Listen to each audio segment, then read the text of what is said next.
श्री गजानन महाराज पारायण श्री गजानन विजय ग्रंथ अध्याय 10 प्रारंभ। श्री गणेशाय नमः। हे अरूपाव्यया पूर्ण ब्रह्मा पंढरीराया, सज्जनांच्या 20व्या मजला परते लोटू नको। देवा हा दास गणू नको परक्याचा आता म्हणू, माझ्या पातकांचा नको आणू विचार चित्ती नारायणा। माझ्या करे न झाले पुण्य हे ठाऊके मजला गुण, फार काय तुला वदन दावण्या मी योग्य नसे। ऐशी स्थिती आहे जरी परी देवा कृपा करी, ओहळास गोदावरी पोटी आपल्या घेतसे। तैसे तुवा करावे दुःख अवघे निवारावे, पातकाला नवरू द्यावे माझ्या ठाई यत्किंचित। तू आणल्या मनात अवघेच काही घडून येत, रंकाचा हिराव होत तुझा लादचा वशिला। असो एकदा पुण्यराशी गेले उमरावतीशी, जाऊन उतरले सदनाशी आत्माराम भिकाजीच्या। हा आत्माराम भिकाजी सुत उमरावतीचा से प्रांत, मोठा अधिकार हातात होता त्याच्या विबुध हो। कायस्थ प्रभू याची जात, हा संतांचा प्रेमी अमित। सदाचार संपन्न गृहस्थाश्रमी वर्ततसे। त्याच्या घरी समर्थ गेले ते त्याने सांग पूजिले, मंगल स्नान घातले उष्णोदकाने गजानना। उठणी नाना प्रकारची अंगा लाविली साची, वृत्ती आनंदली त्याची संत सहवासाने ते दवा। करवती काठी उंबरठेचा, धोतर जोडा नेसविला साचा, भाली केशरी गंधाचा भव्य तिलक लाविला से। कंठा माझी पुष्पहार नैवेद्याचे नाना प्रकार, दक्षिणेशी 100 रुपये त्याने ठेविले।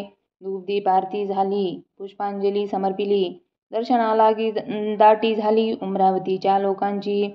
प्रत्येका ऐसे वाटावे समर्थ आपल्या घरी न्यावे, यथा सांग करावे पूजन त्यांचे नेरीती। इच्छा बहुता झाली परी थोडक्यांची मनीषा पुरली, सदनी पाऊले लागल्या भली पुण्य पाहिजे बलवत्तर। ते ज्यांच्या पाशी होते समर्थ गेले तेथे, काकी साधू चौघे कळते अंतर्ज्ञाने करुण। गणेश श्रीकृष्ण खापर्डे उमरावतीचे ग्रस्त बडे, वकिलीत ज्यांच्या पुढे ढीग रुपयांचे पडती की। दादासाहेब याप्रत म्हणत होते वऱ्हाडात, हा सज्जन भाविक अत्यंत ब्राह्मण शुल्क यजुर्वेदी। त्याने विनंती करिता खरी महाराज गेले त्याच्या घरी, तेथेही झाली याच परी समर्थांची पूजा हो। गणेश आप्पा म्हणून होता लिंगायत वाणी, चंद्राबाई कामिनी त्याची परम भाविक असे। ती बोलली पतीला हा साधू पाहिजे नेला, कसेही करून घराला पहा विनंती करून। आपले निष्पाप असल्या मन त्याच्या आगमने करून, होईल आपले पवित्र सदन भाविकांचा देव असे। गणेशाप्पा म्हणे तिला वेड लागले आहे तुला, हा सदनी साधू न्यावयाला वशिला पाहिजे बलवत्तर। पहा खापर्ड्या लागून हा साधू न्यावया सदनी, श्रम पडले ते आन ध्यानी, उगा हट्ट धरू नको चंद्राबाई म्हणे नाता। हे न पटे माझ्या चित्ता सांगे माझी मनोदेवता, सदनी साधू येतील हो तुम्ही करा हो त्यांना नुसती। सदनी येण्यास विनंती गरिबावरी असते प्रीती, संतांची ती विशेष। परी आप्पा बोलेना छाती त्याची होईना, बोलावयासी निज सदना। श्री गजानन साधू ते महाराज वदले अखेर, गणेशाप्पाचा धरून कर तुझे किती आहे सदन दूर तेवढे सांग मला। तुझ्या सदनी वाटते यावे काही वेळ बसावे, अरे चित्ती असेल ते बोलावे भिन्न धरिता कवनाची। ऐसे महाराज बोलता गणेशप्पाची या चित्ता, हर्ष झाला तत्वता तो न शब्द बोलवे। समर्थास नेऊन सदनी पूजा केली उभयंतांनी, आपुला संसार त्यांचे चरणी अर्पण केला तात्काळ। असो ऐशा पूजा अमित झाल्या उमरावतीत, त्या प्रत्येक पूजेप्रत एक गृहस्थ हजर असे। तो आत्माराम भिकाजीचा नात्याने हा होता वाचा, राहणार मुंबई शहरींचा तारमास्तर असे की। तो रजा घेऊन भला उमरावतीस होता आला, भेटण्या आपल्या मामाला बाळाभाऊ नाम ज्याचे। त्या बाळाभाऊ कारण समर्थांचे लागले ध्यान, म्हणे ऐशा साधूचे चरण सोडून कुठे जाऊ नये। प्रपंच अवघा अशाश्वत त्यात कशाला गोऊ चित्त, केला आजपर्यंत तोच आता पुरे झाला। काही असो आजपून मी न सोडी त्यांचे चरण, अमृताला टाकून विष प्याया कोणी जावे। म्हणून प्रत्येक पूजेला बाळाभाऊ हजर भरा, होता बुध हो राहिला दुसरे न काही कारण। असो काही दिवसांनी शेगावी आले परतोनी, मळ्याशी न जाता जाणी आले मंदिरी मोठ्याच्या। त्या मंदिराच्या पूर्वेस एक जागा होती ओस.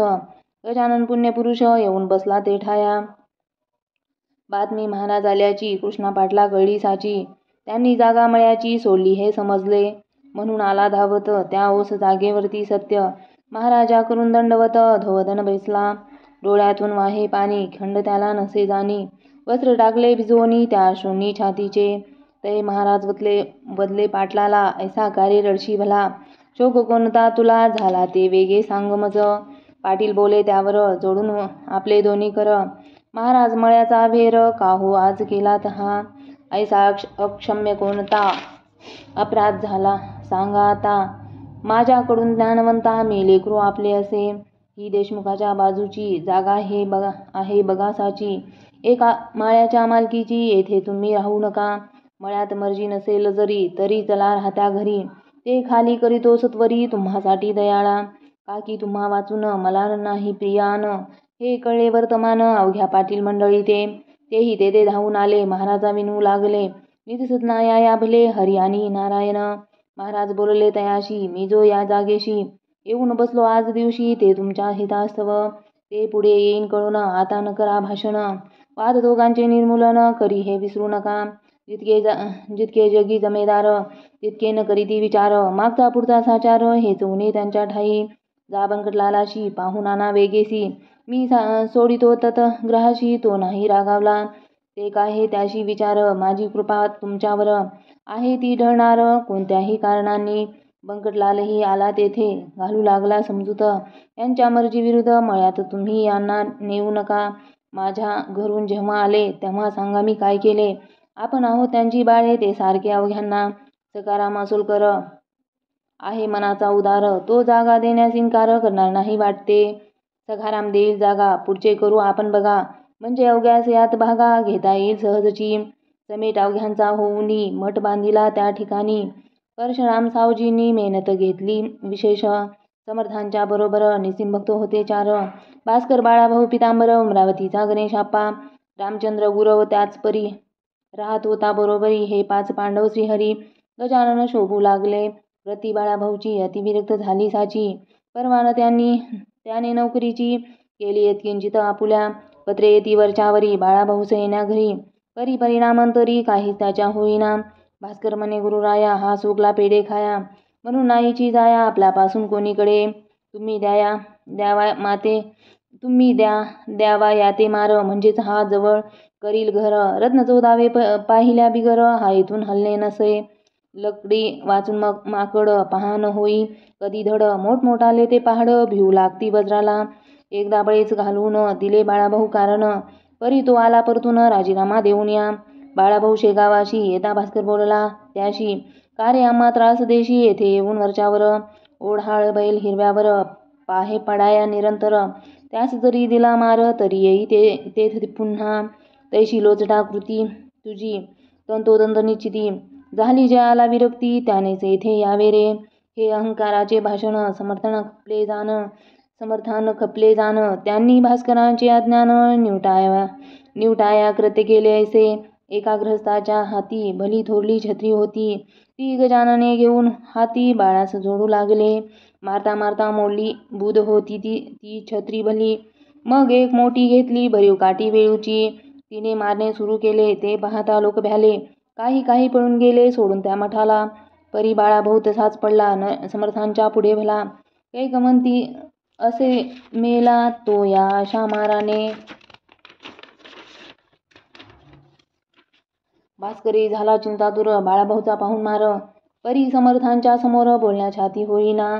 तीही काठी मोडली खरी बाळाभाऊच्या पाठीवरी. मग ते कंटाळून अखेरी तुडू लागले तयाला. जैसा का तो कुंभार माती तुडितो साचार. तसाच केला प्रकार महाराजांनी तुडविण्याचा. मठी हा प्रकार चालला. शिष्य समुदाय पळत सुटला. कोणी गेले बोलावण्याला त्यांच्या आवडीच्या मंडळीस. बंकटलाल कृष्णाजी धावून आले मठामाजी. समर्थ हात धरण्या राजी कोणी तयार होईना. बंकटलाल म्हणे भीत समर्थ हा आपला भक्त. पुरे आले याप्रत आता ऐसे तुडवणे. ऐसे ऐकता भाषण. समर्थ बदले हसून हे असंबद्ध भाषण का करिता कळेना.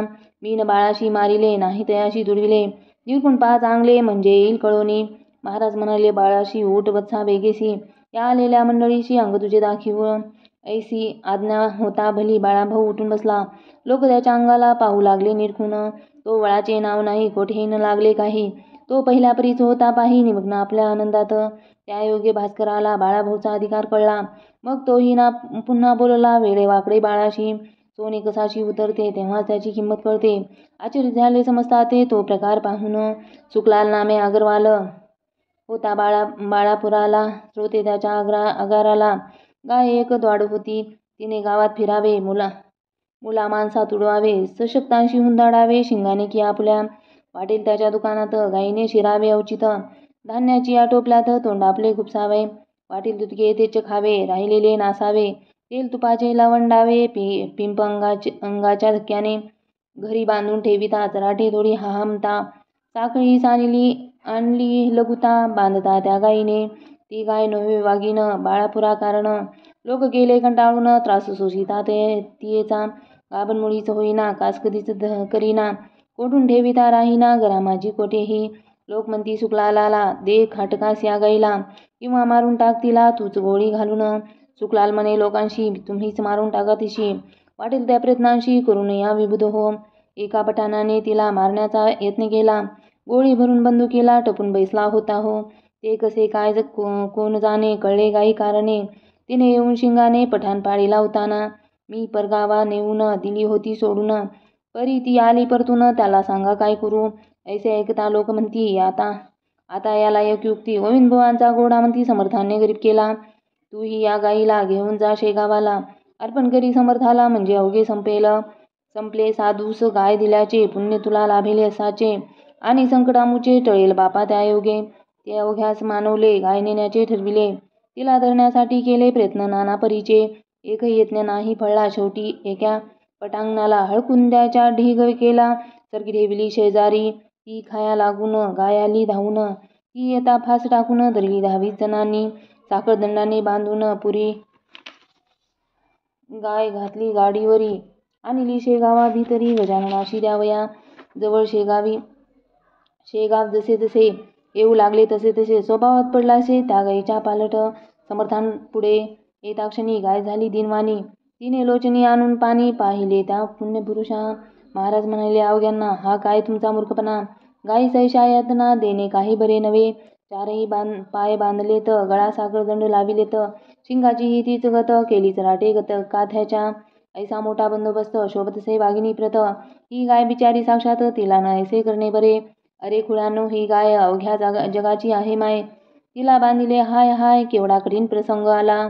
तिला आताच करा मुक्त. ती न हुंदाडी कोणाप्रत. परी लावण्या तिला हात. छाती कोणाची होईना. जो तो पाहून मागे सरे. तेथ समर्थ आले त्वरे. आपल्या त्या पुनीत करे. बंधने तोडिले धेनूची. बंधने अवघी तुटता भली. गाय गाडीच्या खाली आली. पुढले पाय टेकिती झाली. समर्था वंदन करावया खाली घालून या मान. प्रदक्षिणा त्या केल्या तिनं. समर्थांचे दिव्य चरण चाटू लागली जिभेने. ऐसा प्रकार तेथे झाला त्या अवघ्यांनी पाहिला. समर्थांच्या प्रभावाला शेषे वर्णू शकेना. समर्थ म्हणाले धेनूस बाई कोणानं द्यावा त्रास. तू या सोडून मठास कोठेही जाऊ नको. ऐसा घडता प्रकार अवघ्यांनी केला जय जयकार. उच्च सुराने त्रिवार समर्थांच्या नावाचा. बाळापूरची मंडळी बाळापुरा निघून गेली. काय तेथेच राहिली शेगावासी मठामध्ये. त्या दिवसापासून ठावेन तिला चराट जाणं. सुज्ञ धेनूचे अवघे गुण तिच्या ठाई पातले. अजून त्या शेगावात तिची संतती नांदते. जे काही वदती ब्रह्मवेत्ते तेच येते घडोन. असो एक कारंजाचा लक्ष्मण घुडे नावाचा. विप्रवाजसैनीय शाखेचा धनकनक संपन्न असे. त्याशी रोग झाला पोटात. उपाय केले अत्यंत. परिणा लागून किंचित खर्च सारा व्यर्थ गेला. त्याने समर्थांची कीर्ती कर्णोपकरणी ऐकली होती. म्हणून सहपरिवारे सत्वरगती आला शेगावा कारणे. रोगवेतेने चालवेना श्रोते तया लक्ष्मणा. दोघा तिघांनी उचलून जाना आणिले त्या मठात. करण्यानुसार नमस्कार. समर्थ होते शरीर. त्याच्या कुटुंबाने पदर समर्थांपुढे पसरिला. आणि म्हणाली दयादना मी आपली धर्मकन्या. माझ्या पतीच्या यातना हरण कराव्या आपण. अमृताचे दर्शन होता का यावे मरण. माझ्या कुंकवा लागून टिकवा हीच विनंती. त्यावेळी समर्थ स्वारी आंबा खात होती खरी. तोच पेकीला अंगावरी त्या लक्ष्मणकांतेच्या. जादे हापतीस खाया व्याधी त्याची बरी व्हाया. तू शोभसी त्यास जाया पती भक्ती परायण. यापुढे न काही बदले चिलीम ओढू लागले. श्री गजानन स्वामी भले आपल्या मठात शेगावी. भास्कर म्हणे अहो बाई आता न बसाये ठाई. आपल्या पतीस लवलाही जा घेऊन कारंजाते. प्रसाद आंब्याचा जो का तुला समर्थ करी प्राप्त झाला तोच खाली घाली खावयाला आपल्या पती कारणे. त्याने तुझे होईल काम पून गुण येईल अत्युत्तम. लक्ष्मण सियाराम होईल आंबा खाताच. बाई घेऊन आंब्याला येती झाली कारंजाला. प्रसाद खाऊ घातला आंब्याचा आपल्या पतीस. नीचग्रही जोडपे आले आपतपुसू लागले. शेगावात काय घडले ते सांगावे साकल्ले. बाईने अवघे वर्तमान कळविले लोकां लागून. आंब्याचा तो प्रसाद म्हणून दिला समर्थे मजलागी. आणि आज्ञा केली वरी खाऊ घाला त्यादरी. आंबा प्रसाद निज करी आपल्या त्या पतीला. त्याप्रमाणे मीही केले आज सकाळी खाऊ घातले. हे वैद्यांनी जै ऐकले तै त्या वाटले वाईट. अहो बाई तुम्ही काय केलेत हे हाय हाय. आंबा हेच कुप्रथ्य होय या पोटातील रोगाला. माधव निदानी हेच कथिले सुश्रुतांनीही वर्णिले. निघंटाने कथन केले शारंगधर म्हणे ऐसेच. तुम्ही तो प्रसाद दिलेला पाहिजे होता भक्षण केला. पत्नीचे पुण्य पतीला उपयोगी पडतसे. ऐसे वैद्य बोलले आपल्याओघे घाबरले. जे टोचू लागले लक्ष्मणाच्या पत्नीस. परी झाले अगणित लक्ष्मणाचे पोट सत्य. रेच होऊन अकस्मात मऊ होऊन गेले हो. सोच्या वाटे व्याधी गेली हळूहळू शक्ती आली. पहिल्या परीच होती झाली प्रकृती लक्ष्मणाची. निसर्गाच्या बाहेरी वैद्यशास्त्र काही न करी. तेथे उपयोग पडे खरी कृपा देवसंतांची. लक्ष्मण बरा झाल्यावर आला शेगावी सत्वर. म्हणे महाराज माझे घर पाय लावून पवित्र करा. मी आलो त्याचसाठी चला कारंजास ज्ञानजेटी. मला न करा हिंपुटी नाही ऐसे म्हणू नका. आग्रह त्याचा विशेष पडला. महाराज गेले कारंजाला. ते धवा होते संगतीला शंकरबाहू पितांबर. घरी नेऊन पूजा केली दक्षिणा ती नेवे दिली. अवघी संपत्ती आपुली आहे मी कोण देणार. परी एका ताटात काही रुपये ठेविले सत्य. महाराज बघून त्याप्रत ऐशा रीती बोलले. म्हणशी माझे काही न उरले मग हे रुपये कोठून आणले. लक्ष्मण ऐसे चाळे दांभिकपणाचे करू नको. मला दिले तू आपले घर आता उघडी अवघी दार. फेकून दे रस्त्यावर अवघी कुलुपे धवा. लक्ष्मण काही न बोलला मौन धरून बैसला. परी समर्थे आग्रह धरिला खजिन्याचे दार उघडी. भीत भीत मोकळे द्वार केले त्याने अखेर. खजिन्याच्या उंबऱ्यावर स्वतः जाऊन बैसला. आणि म्हणाला महाराज यावे वाटेल ते घेऊन जावे. ऐसे बोलिला जरी बरवे परी अन्य भाव अंतरीचा. हे त्याचे दांभिकपण समर्थ आले कळून. बहुरुपयाचे राजेपण कोठून टिके बाजारी. जैसे कडू वृंदावन वरून पाहता दिसे छान.